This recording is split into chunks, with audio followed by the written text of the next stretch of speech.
Minhas mãos tremem enquanto ajusto o vestido preto justo ao corpo.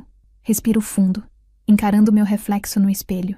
Os cachos volumosos do meu cabelo afro emolduram meu rosto, destacando os olhos castanhos cheios de determinação e medo. Hoje é o dia, Roberta. Murmuro para mim mesma, tentando reunir toda a coragem que consigo. Você consegue fazer isso. Mas será mesmo que eu consigo? 32 anos de vida. E aqui estou eu, prestes a enfrentar o maior desafio da minha existência. Não um caso difícil no tribunal. Não uma negociação complicada com um cliente importante. Não. O que me espera é muito mais assustador. Estou prestes a confrontar anos de racismo velado, microagressões e silêncios cúmplices. E o pior, tudo isso vindo da família do homem que eu amo. Fecho os olhos por um momento, deixando as memórias inundarem minha mente. Lembro-me do dia em que conheci Carlos. Aquele sorriso charmoso, o jeito gentil, a forma como seus olhos brilhavam quando falava sobre seus sonhos. Eu me apaixonei não só por ele, mas pela promessa de um futuro brilhante que construiríamos juntos. Mas o sonho começou a desmoronar no dia em que conheci sua família. O olhar de surpresa mal disfarçado de Dona Elisa, sua mãe, quando Carlos me apresentou. O sorriso forçado de Patrícia, sua irmã, enquanto seus olhos me avaliavam de cima a baixo. E o silêncio desconfortável que se seguiu, quebrado apenas pelos comentários superficiais sobre o tempo. Naquela noite, deitada ao lado de Carlos, eu disse a mim mesma que estava imaginando coisas, que era apenas o nervosismo natural de conhecer a família do namorado. Mas no fundo, bem no fundo, eu sabia que aquele era apenas o começo. Os anos que se seguiram foram uma dança elaborada de sorrisos falsos e comentários aparentemente inocentes, mas carregados de preconceito. Ah, Roberta, que cabelo! Interessante. Já pensou em alisar? Dona Elisa perguntava com um sorriso doce demais. Ou Patrícia, com sua voz melosa. Maninha, você é tão articulada. Deve ter sido difícil chegar onde chegou, né?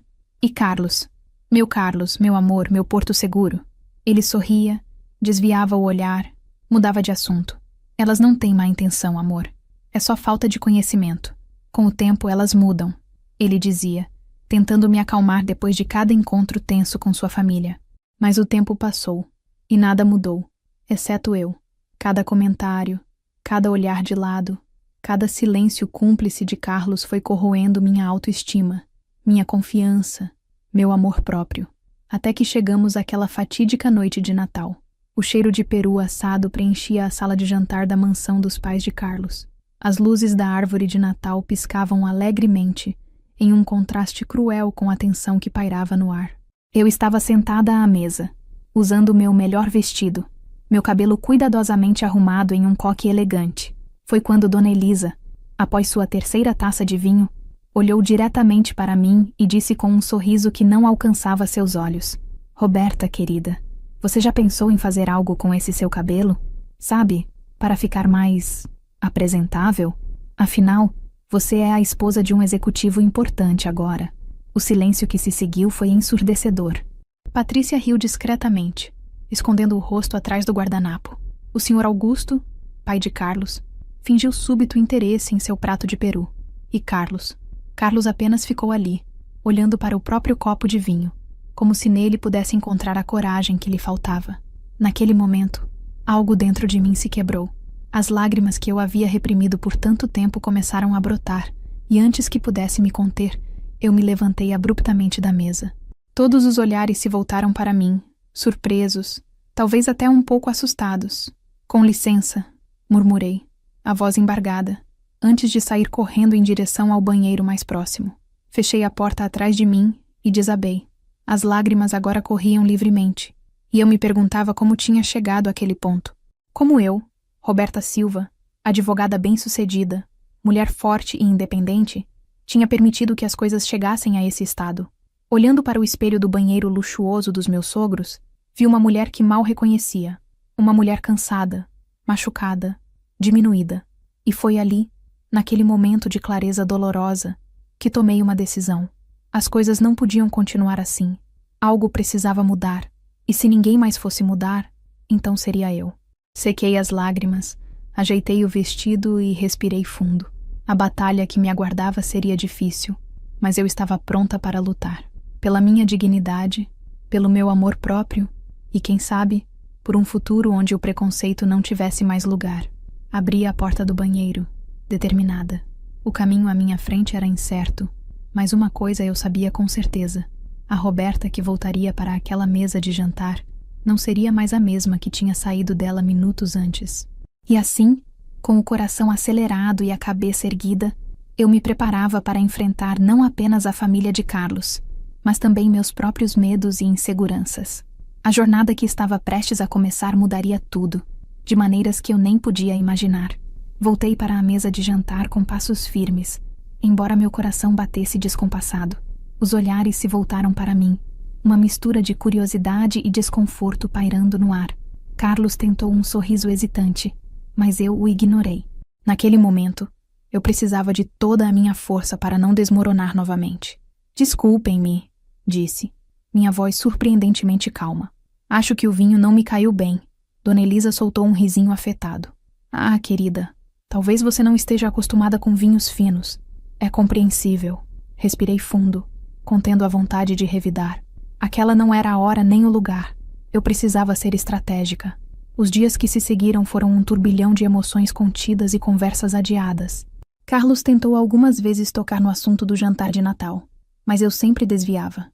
Não estava pronta para aquela conversa. Não ainda. Em vez disso, mergulhei no trabalho. Passei a aceitar mais casos, a ficar até mais tarde no escritório. Qualquer coisa para evitar voltar para casa e encarar a realidade do meu casamento em deterioração. Foi numa dessas noites, quando eu estava debruçada sobre pilhas de processos, que minha amiga e colega de escritório, Mariana, entrou na minha sala. Roberta, pelo amor de Deus, são quase 10 da noite. Você precisa ir para casa. Levantei os olhos, piscando para afastar o cansaço. Ah, Mari, só mais um pouquinho. Esse caso é complicado e... Ela se aproximou, colocando a mão sobre a minha. Amiga, o que está acontecendo? Você tem estado diferente desde o Natal. Aconteceu alguma coisa? Senti as lágrimas se formando nos meus olhos. Mariana sempre teve esse dom de ver através das minhas máscaras. Antes que eu pudesse me conter, as palavras começaram a jorrar. Contei tudo. Os comentários de Dona Elisa, as risadinhas de Patrícia, o silêncio de Carlos. Mariana me ouviu com atenção, seus olhos se enchendo de indignação à medida que eu falava. Quando terminei, ela me abraçou forte. Rô, você não pode continuar assim. Isso é racismo, puro e simples. E o Carlos? Bem, o silêncio dele o torna cúmplice. Eu sabia que ela estava certa, mas ouvir aquilo em voz alta doía mais do que eu esperava. Eu sei, Mari, mas... E se eu estiver exagerando? E se for só uma questão de tempo, como o Carlos sempre diz? Mariana segurou meus ombros, me olhando nos olhos. Roberta, me escuta. Você é uma mulher incrível, inteligente, forte, bem-sucedida. Não deixe ninguém te diminuir, nem mesmo a família do seu marido. Especialmente não eles. Aquela conversa foi um ponto de virada. Nos dias que se seguiram, comecei a buscar ajuda. Encontrei uma terapeuta especializada em questões raciais e comecei a frequentar grupos de apoio para mulheres negras. Cada sessão, cada conversa, era como um bálsamo para minha alma ferida. Aos poucos, fui recuperando minha autoestima. Comecei a usar meu cabelo natural com orgulho, a me vestir de forma que me agradasse, sem me preocupar com o que Dona Elisa ou Patrícia pensariam. E o mais importante, comecei a me preparar para a conversa que eu sabia que precisava ter com Carlos. Uma noite, cerca de 2 meses após o incidente do Natal, sentei-me com Carlos na varanda do nosso apartamento. A cidade de São Paulo brilhava lá embaixo, um tapete de luzes que se estendia até onde a vista alcançava. Carlos, comecei, minha voz tremendo ligeiramente. Precisamos conversar sobre sua família. Ele suspirou, passando a mão pelos cabelos. Amor, eu sei que o Natal foi difícil, mas... Não, Carlos, interrompi. Não foi só o Natal. São anos de comentários, de olhares, de tratamento diferenciado. E o pior de tudo é o seu silêncio. Ele me olhou surpreso. Meu silêncio? Roberta, você sabe que eu te amo. Eu sempre defendo você. Não, Carlos, você não defende. Você fica em silêncio. Você muda de assunto. Você finge que nada está acontecendo. E sabe o que isso faz? Me faz sentir sozinha. Me faz sentir que não posso contar com você. As palavras saíam agora como uma torrente, anos de frustrações reprimidas finalmente encontrando vazão. Contei a ele como me sentia diminuída, como cada comentário de sua mãe era uma pequena facada no meu coração, como o riso de Patrícia ecoava na minha mente por dias. Carlos me ouviu em silêncio, seus olhos se enchendo de lágrimas à medida que eu falava. Quando terminei, ele tentou me abraçar, mas eu me afastei. Roberta, eu não sabia. Quer dizer, eu sabia que você ficava chateada, mas não imaginava que fosse tão profundo. Me desculpe, amor. Eu prometo que vou fazer melhor. Vou conversar com minha família, vou... Balancei a cabeça, interrompendo-o. Carlos, não é tão simples assim. Não é só uma questão de você conversar com eles. É sobre você entender realmente o que está acontecendo. É sobre você se educar sobre racismo, sobre privilégio branco. É sobre você estar ao meu lado, realmente ao meu lado, quando essas coisas acontecerem. Ele assentiu, parecendo perdido. Eu quero aprender, Roberta. Eu quero fazer melhor. Me diz como. Aquela conversa foi apenas o começo.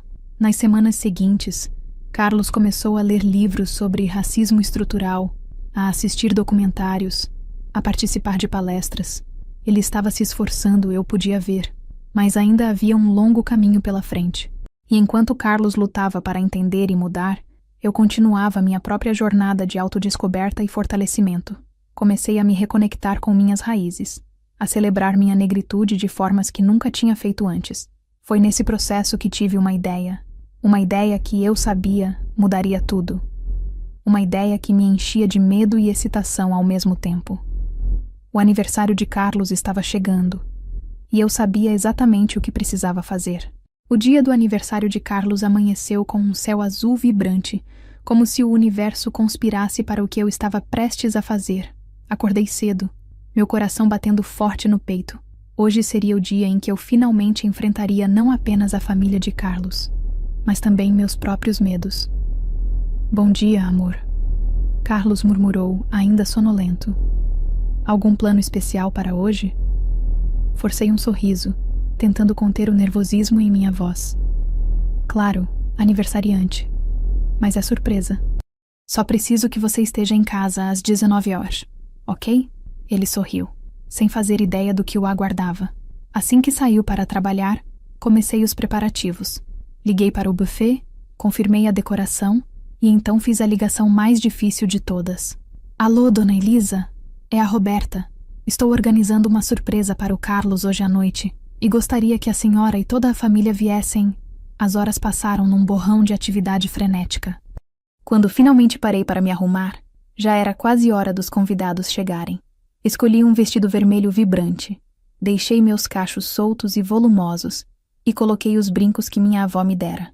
Olhando no espelho, vi não apenas Roberta, a esposa de Carlos, mas Roberta, a mulher negra forte e orgulhosa que sempre fui, mas que por tanto tempo tentei esconder. Os convidados começaram a chegar, amigos, colegas de trabalho e, finalmente, a família de Carlos. Dona Elisa entrou, seu olhar crítico percorrendo o apartamento. Patrícia a seguia, um sorriso forçado no rosto. O Sr. Augusto, como sempre, parecia desconfortável. E, para minha surpresa, a avó de Carlos, Dona Cecília, também veio, apoiada em sua bengala. Às 19h em ponto, ouvi a chave na porta. Todos se esconderam. E quando Carlos entrou, um coro de surpresa ecoou pela sala. Seu rosto se iluminou de alegria, olhando ao redor e abraçando os convidados. Quando chegou até mim, me deu um beijo carinhoso. Obrigado, amor. Isso é incrível. A festa transcorreu tranquilamente por algum tempo. Música suave tocava ao fundo, as pessoas conversavam em pequenos grupos e eu circulava, garantindo que todos estivessem confortáveis. Mas por dentro, eu estava uma pilha de nervos. Sabia que o momento estava chegando. Finalmente, quando todos já haviam comido e bebido, peguei uma taça e uma colher, chamando a atenção de todos. Atenção, por favor, comecei, minha voz tremendo ligeiramente. Primeiro, gostaria de agradecer a todos por virem celebrar o aniversário do meu marido, Carlos. Houve uma rodada de aplausos, e Carlos sorriu, radiante. Carlos, meu amor, continuei, olhando diretamente para ele. Estes últimos anos ao seu lado foram uma jornada. Vi um lampejo de confusão passar pelo rosto dele. Respirei fundo e continuei. Uma jornada que me ensinou muito sobre amor, paciência e sobre mim mesma. O silêncio na sala era palpável agora. Todos os olhos estavam fixos em mim. Mas também foi uma jornada de dor, de silêncios e de feridas que demoraram demais para serem reconhecidas. Vi Dona Elisa se mexer desconfortavelmente em seu assento. Patrícia olhava para o chão. Desde o dia em que conheci sua família, Carlos, tenho enfrentado comentários, olhares e atitudes que me diminuem não apenas como sua esposa, mas como mulher negra. Um murmúrio percorreu a sala. Alguns convidados trocaram olhares surpresos. Dona Elisa, me virei para minha sogra, que agora me encarava com uma mistura de choque e indignação. A senhora já me perguntou inúmeras vezes se eu não gostaria de fazer algo com meu cabelo. Já sugeriu que eu deveria me vestir de forma mais apropriada para a esposa de um executivo. E no último Natal, a senhora me disse que eu deveria me tornar mais apresentável. Dona Elisa abriu a boca para falar, mas eu ergui a mão, pedindo silêncio. Patrícia, continuei, me voltando para a irmã de Carlos. Seus risos disfarçados, seus comentários sobre como é surpreendente que eu tenha chegado onde cheguei. Tudo isso machuca, profundamente. Lágrimas começaram a se formar em meus olhos, mas eu as forcei de volta. Não era hora de chorar. E você, Carlos? Minha voz falhou um pouco ao me virar para meu marido, que me olhava com uma expressão de dor e confusão. Seu silêncio diante de tudo isso, sua recusa em confrontar sua família. Isso me fez sentir sozinha e desprotegida. A sala estava em completo silêncio agora. Podia-se ouvir um alfinete cair. Estou dizendo tudo isso hoje não para envergonhar ninguém, mas porque não posso mais fingir que está tudo bem. Não posso mais sorrir e aceitar esse tratamento. Não posso mais negar quem eu sou e de onde vim. Olhei ao redor, para os rostos chocados, envergonhados e, em alguns casos, indignados. Sou Roberta Silva. Sou uma mulher negra, advogada bem-sucedida, esposa e, acima de tudo, um ser humano que merece respeito e dignidade. Se não posso ter isso na minha própria família, então fiz uma pausa, reunindo coragem para as palavras finais. Então talvez seja a hora de reavaliar o que significa família para mim. Com essas palavras, coloquei minha taça na mesa mais próxima e me dirigi à porta. O silêncio na sala era ensurdecedor. Podia sentir todos os olhares em minhas costas. Quando alcancei a porta, me virei uma última vez. Carlos estava de pé, parecendo perdido e devastado. Dona Elisa e Patrícia estavam pálidas. O Sr. Augusto olhava fixamente para seu copo de bebida. Feliz aniversário, Carlos, disse suavemente, antes de abrir a porta e sair. O corredor do prédio estava silencioso, exceto pelo som dos meus saltos no piso de mármore. Enquanto esperava o elevador, senti uma mistura de emoções, alívio, medo, tristeza, mas acima de tudo, uma sensação avassaladora de liberdade. As portas do elevador se abriram, e eu entrei, pronta para enfrentar o que quer que o futuro reservasse. Uma coisa eu sabia com certeza. A Roberta que saiu daquele apartamento não era a mesma que entrou, e isso por si só já era uma vitória. As semanas que se seguiram àquela noite foram um turbilhão de emoções e mudanças. Eu me hospedei na casa de Mariana, minha amiga e colega de escritório, enquanto tentava processar tudo o que havia acontecido e decidir meus próximos passos. Carlos ligava incessantemente, deixava mensagens de voz repletas de pedidos de desculpas e promessas de mudança. Eu as ouvia, mas não me sentia pronta para responder. Precisava desse tempo para mim, para entender quem eu era fora do contexto do meu casamento e da família de Carlos. Uma manhã, cerca de 2 semanas após o incidente, recebi uma ligação inesperada. Era Dona Cecília, a avó de Carlos. Roberta, minha querida. Sua voz soava frágil, mas determinada pelo telefone. Sei que deve estar surpresa em ouvir de mim, mas poderíamos nos encontrar para um café? Hesitei por um momento, mas algo na voz dela me tocou. Claro, Dona Cecília. Onde a senhora gostaria de se encontrar? Combinamos de nos encontrar em uma cafeteria tranquila no centro da cidade. Quando cheguei, Dona Cecília já estava lá, sentada em uma mesa no canto, suas mãos enrugadas segurando firmemente uma xícara de chá. Roberta. Ela sorriu ao me ver, seus olhos se enchendo de lágrimas. Obrigada por vir. Sentei-me, um misto de curiosidade e apreensão me consumindo. O que posso fazer pela senhora, Dona Cecília? Ela respirou fundo, colocando a xícara na mesa. Primeiro, quero pedir desculpas. Não apenas pelo comportamento da minha família, mas pelo meu próprio silêncio ao longo dos anos. Fiquei surpresa com sua franqueza. Dona Cecília sempre fora uma figura quieta nos encontros familiares, raramente se manifestando. Sabe, Roberta, ela continuou, eu cresci em uma época e em um ambiente muito diferentes. O preconceito era tão arraigado que muitas vezes nem o percebíamos. Mas isso não é desculpa. Ela pegou minha mão, seus olhos encontrando os meus. O que você fez naquela noite foi corajoso e necessário. Me fez perceber quanto tempo perdi, quanto mal causei com meu silêncio. Senti lágrimas se formando em meus olhos. Dona Cecília, Não, deixe-me terminar, ela disse suavemente. Desde aquela noite, tenho pensado muito sobre minha vida, minhas atitudes, as coisas que ensinei, ou deixei de ensinar, aos meus filhos e netos, e percebi que nunca é tarde para mudar, para aprender. Ela tirou um livro de sua bolsa e o colocou na mesa. Era Mulheres, Raça e Classe, de Angela Davis. Comecei a ler, a estudar, a tentar entender. E quanto mais leio, mais percebo o quanto fui ignorante por tanto tempo. Fiquei sem palavras.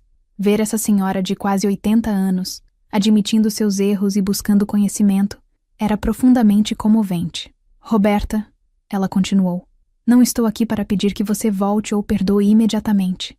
Estou aqui para dizer que sua coragem abriu os olhos de pelo menos uma pessoa nessa família. E prometo a você que farei o que puder para abrir os olhos dos outros também. Naquele momento, senti uma onda de emoção me atravessar. Não era perdão, não ainda, mas era um começo, um raio de esperança em meio à tempestade que minha vida se tornara. Obrigada, Dona Cecília, consegui dizer finalmente. Isso significa muito para mim. Passamos as próximas horas conversando. Sobre racismo, sobre história, sobre família. Foi uma conversa difícil, às vezes dolorosa, mas incrivelmente necessária e libertadora. Quando nos despedimos, Dona Cecília me abraçou forte. Não desista de nós ainda, Roberta. Há esperança para velhos cães aprenderem truques novos. Saí daquele café com o coração mais leve do que estivera em semanas. A conversa com Dona Cecília não resolveu todos os problemas, mas me mostrou que a mudança era possível. Que talvez, apenas talvez, houvesse um caminho para a cura. Naquela noite, sentada na varanda do apartamento de Mariana, olhando para as luzes da cidade, tomei uma decisão. Peguei meu celular e, com dedos trêmulos, digitei uma mensagem para Carlos. Podemos conversar amanhã? Acho que está na hora de decidirmos nosso futuro. A resposta veio quase instantaneamente. Sim, por favor. Hora e local que você preferir. Eu te amo, Roberta. Coloquei o celular de lado e respirei fundo. O amanhã traria novos desafios, novas conversas difíceis. Mas pela primeira vez em muito tempo, eu me sentia preparada para enfrentá-los. Não como a Roberta que tentava se encaixar, mas como a Roberta que finalmente havia encontrado sua voz. O dia amanheceu nublado, como se o céu refletisse a mistura de emoções que eu sentia. Escolhi um café neutro para me encontrar com Carlos. Um lugar onde nenhum de nós tivesse memórias ou associações. Cheguei primeiro e escolhi uma mesa no canto, longe das janelas. Meu coração acelerou quando vi Carlos entrando. Ele parecia cansado, com olheiras visíveis e a barba por fazer. Nossos olhos se encontraram e, por um momento, foi como se o tempo tivesse parado. Oi, ele disse suavemente, sentando-se à minha frente. Oi, respondi, tentando manter minha voz firme. Houve um momento de silêncio desconfortável antes que Carlos falasse novamente. Roberta, eu nem sei por onde começar. Sinto muito por tudo. Respirei fundo. Carlos, sinto muito não é suficiente. Não depois de anos de silêncio e cumplicidade. Ele assentiu, seus olhos se enchendo de lágrimas. Eu sei, e é por isso que passei estas últimas semanas refletindo profundamente sobre tudo. Sobre meus privilégios, minha ignorância, minha covardia. Carlos então me contou como, após minha saída na noite de seu aniversário, ele teve uma longa e dolorosa conversa com sua família, como enfrentou sua mãe e irmã, exigindo que reconhecessem seus comportamentos racistas. Como seu pai, pela primeira vez, admitiu seu próprio preconceito velado. Não foi fácil, Roberta. Houve gritos, lágrimas, negações, mas era necessário. E sabe o que me deu forças para fazer isso? Você. Sua coragem naquela noite me mostrou o quanto eu tinha falhado como seu marido e como ser humano. Senti meus olhos se encherem de lágrimas, mas as contive. E o que mudou desde então, Carlos? Ele me olhou nos olhos. tudo e nada ao mesmo tempo. Minha família está em terapia. Todos nós. Estamos aprendendo, desaprendendo, nos educando. Minha mãe, bem, ela ainda está lutando para aceitar tudo, mas está se esforçando. Patrícia se matriculou em um curso sobre relações étnico-raciais. E eu percebi que preciso ser não apenas seu marido, mas seu aliado. Fiquei em silêncio por um momento, absorvendo suas palavras. Parte de mim queria acreditar, queria perdoar e recomeçar, mas outra parte ainda estava machucada, ainda temia. Carlos, comecei cuidadosamente. Aprecio tudo o que você está me dizendo, de verdade. Mas entenda, não é só sobre você ou sua família. É sobre mim, sobre quem eu sou, quem eu me tornei tentando me encaixar em um molde que nunca foi feito para mim. Ele assentiu, seus olhos cheios de compreensão e tristeza. Estes últimos meses, longe de você, longe de tudo, me fizeram perceber o quanto eu havia me perdido, o quanto eu havia silenciado minha própria voz para manter a paz. E não vou fazer isso novamente. Eu não quero que você faça isso, Roberta. Carlos disse, sua voz embargada. Eu me apaixonei por você, por quem você é, e sinto muito por ter deixado que minha família, que meu próprio silêncio, tentasse mudar isso. Ficamos em silêncio por alguns minutos, o peso de anos de não ditos pairando entre nós. Finalmente, respirei fundo e disse, eu ainda te amo, Carlos. Mas amor não é suficiente. Preciso saber que posso ser eu mesma, totalmente e sem medo ao seu lado. Preciso saber que você estará comigo, me defendendo e se educando todos os dias. Carlos estendeu a mão sobre a mesa, tocando levemente a minha. É isso que eu quero também, Roberta. Sei que não mereço uma segunda chance, mas se você estiver disposta, quero reconstruir isso. Não como era antes, mas algo novo, algo baseado em respeito mútuo, em aprendizado constante, em igualdade verdadeira. Olhei para nossas mãos unidas sobre a mesa, tantas memórias, tantas promessas, mas também talvez a possibilidade de um novo começo. Não será fácil, avisei. Eu sei, ele respondeu. Mas você vale cada esforço, Roberta. Nós valemos. Naquele momento tomei uma decisão. Não era um final feliz de conto de fadas, nem uma solução mágica para todos os nossos problemas. Era o início de uma jornada, uma que exigiria trabalho duro, honestidade brutal e um compromisso inabalável com o crescimento mútuo. Ok, disse finalmente. Vamos tentar, mas desta vez fazemos do nosso jeito, com a minha voz sendo ouvida, com a minha identidade sendo celebrada, não tolerada. Carlos sorriu, lágrimas nos olhos. É tudo o que eu quero, Roberta. Tudo o que nós dois merecemos. Saímos daquele café de mãos dadas, não como o casal que éramos antes, mas como dois indivíduos comprometidos a construir algo novo, algo melhor. O caminho à nossa frente era incerto, mas pela primeira vez em muito tempo, eu senti esperança. Esperança não apenas para o meu casamento, mas para um futuro onde eu pudesse ser verdadeiramente eu mesma, amada e respeitada em toda a minha complexidade. A jornada estava apenas começando, mas eu estava pronta para cada passo dela. 6 meses se passaram desde aquela conversa no café.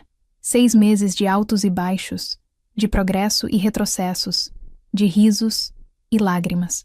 Carlos e eu decidimos fazer terapia de casal, além de nossas sessões individuais. Foi um processo doloroso, mas necessário. Desenterrar anos de mágoas e mal-entendidos. Hoje é domingo, e estamos nos preparando para um almoço em família. Não na mansão dos pais de Carlos, como costumávamos fazer, mas em nosso apartamento. Foi minha ideia, uma forma de redefinir o espaço e as dinâmicas familiares. Enquanto preparo a salada, observo Carlos arrumando a mesa. Ele coloca cuidadosamente os pratos que compramos juntos em uma feira de artesanato afro-brasileiro. São peças lindas, com padrões geométricos em tons de terra e ocre. Um pequeno, mas significativo símbolo de nossa nova jornada. Está nervosa? Carlos pergunta, notando meu olhar distante. Respiro fundo. Um pouco, admito. Mas também estou curiosa para ver como as coisas vão se desenrolar. Ele se aproxima, me abraçando por trás. Vai dar tudo certo. Estamos juntos nisso. O som da campainha interrompe nosso momento. Carlos vai atender enquanto eu dou os últimos retoques na mesa. Dona Elisa entra primeiro, seguida por Sr. Augusto e Patrícia. Há um momento de tensão palpável quando nossos olhares se encontram. Mas então Dona Elisa se aproxima, segurando um buquê de flores. Roberta, ela diz, sua voz tremendo ligeiramente. Essas são para você. Eu escolhi especialmente pensando em você. Olho para o buquê. São protéias, flores sul-africanas conhecidas por sua resistência e beleza única. Sinto um nó na garganta. Obrigada, Dona Elisa. Respondo, genuinamente tocada pelo gesto. Patrícia se aproxima em seguida, carregando um livro. Ei, Roberta, eu trouxe isso para você. É o livro que estamos discutindo no meu grupo de estudos sobre relações étnico-raciais. Pensei que você poderia gostar. Pego o livro, surpresa. É Pequeno Manual Antirracista, de Djamila Ribeiro. Uau, Patrícia, isso é realmente atencioso. Obrigada. O Sr. Augusto, sempre mais reservado, apenas me cumprimenta com um aceno de cabeça. Mas noto que seus olhos estão mais suaves, menos evasivos do que costumavam ser. Finalmente, Dona Cecília entra, apoiada em sua bengala. Seu rosto se ilumina ao me ver. Ah, minha querida, ela exclama, abrindo os braços para um abraço. Enquanto a abraço, ela sussurra em meu ouvido. Estou tão orgulhosa de você, de todos vocês. Nos sentamos à mesa, e por um momento, há um silêncio desconfortável. Então, para minha surpresa, Dona Elisa limpa a garganta. Antes de começarmos, ela diz, sua voz tremendo ligeiramente. Eu gostaria de dizer algo. Ela olha diretamente para mim. Roberta, eu quero pedir desculpas. Por tudo. Pelos comentários insensíveis, pelos olhares, pelo tratamento que dei a você ao longo dos anos. Eu estava errada e estou trabalhando para mudar. Sinto lágrimas se formando em meus olhos. Dona Elisa, por favor, deixe-me terminar. Ela continua. Sei que palavras não são suficientes. Sei que tenho um longo caminho pela frente. Mas quero que saiba que estou comprometida em fazer melhor, em ser melhor. Não apenas por você ou pelo Carlos, mas porque é o certo a se fazer. O silêncio que se segue é carregado de emoção. Finalmente, encontro minha voz. Obrigada, Dona Elisa. Isso significa muito para mim. E sim, temos um longo caminho pela frente. Todos nós. Mas estou disposta a percorrer esse caminho juntos, se vocês estiverem. Carlos aperta minha mão sob a mesa, seus olhos brilhando com orgulho e amor. O almoço transcorre de forma surpreendentemente agradável. Há momentos de tensão, claro, e alguns comentários desajeitados que são rapidamente corrigidos. Mas há também risos, histórias compartilhadas e, mais importante, um senso genuíno de esforço e vontade de mudar. Quando todos vão embora, Carlos e eu ficamos na varanda, olhando o pôr do sol sobre São Paulo. Ele me abraça e sinto o calor reconfortante de seu corpo contra o meu. Você está bem? Ele pergunta suavemente. Reflito por um momento antes de responder. Estou. Não é perfeito. Longe disso. Mas é um começo. Um começo real. Carlos beija minha testa. Você é incrível, sabia? Sua força, sua coragem. Você mudou não apenas a mim, mas toda a minha família. Sorriu, sentindo uma onda de emoção me atravessar. Nós mudamos juntos, Carlos. E continuaremos mudando. É uma jornada sem fim, mas estou feliz por estarmos percorrendo a lado, enquanto o sol desaparece no horizonte, pintando o céu em tons de laranja e rosa. Sinto uma paz que não experimentava há muito tempo. Sei que haverá mais desafios pela frente. Sei que o caminho para a verdadeira igualdade e compreensão é longo e muitas vezes árduo. Mas aqui, neste momento, com o homem que amo ao meu lado e a promessa de um futuro melhor à nossa frente, sinto-me verdadeiramente em casa. Não é um final feliz de conto de fadas. É o começo de uma nova história. Uma história de crescimento, de aprendizado, de amor que supera barreiras. E eu mal posso esperar para ver onde essa história nos levará. Queridos ouvintes, espero que esta história tenha tocado seus corações tanto quanto tocou o meu ao contá-la. Lembrem-se, a mudança começa com cada um de nós, com cada conversa difícil que temos, com cada preconceito que desafiamos. Se esta narrativa ressoou com você, por favor, compartilhe-a. Inscreva-se em nosso canal para mais histórias que inspiram, desafiam e nos fazem crescer. Deixe seu like e comente suas reflexões abaixo. Juntos podemos criar um mundo mais compreensivo e inclusivo, uma história de cada vez.